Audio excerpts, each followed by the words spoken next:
realistic does filling up your car with algae sound? Crazy to think, right?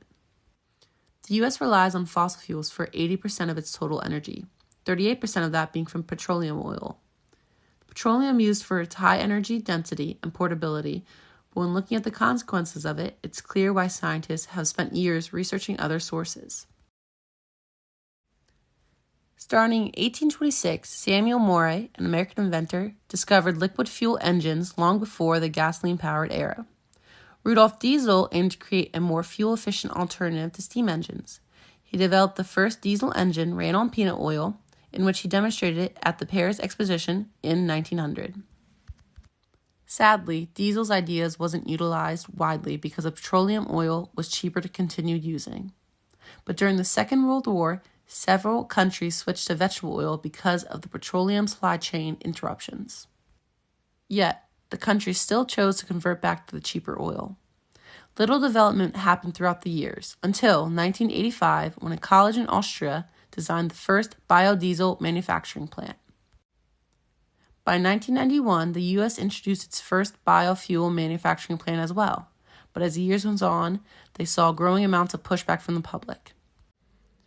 Upon entering a new millennium, algae came into view as a new and cool biofuel option. Tons of funding was spent for the research and development. In 2013, engineers finally developed a process to streamline production of algae biofuel. Even with all these advancements, scientists still face many challenges in mass production of algae-derived biofuel.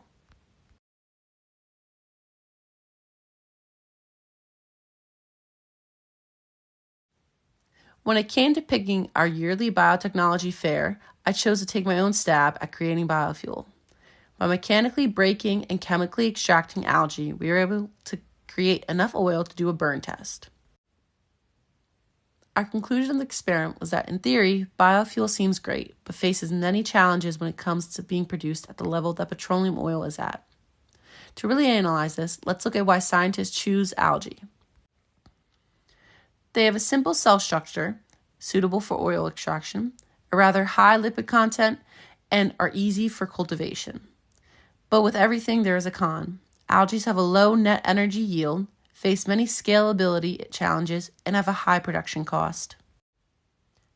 At the end of the day, people want to believe there's a one-size-fits-all solution for climate change, but as great as that sounds, it's impossible to achieve. Solely using one process and material will always have at least one harmful effect.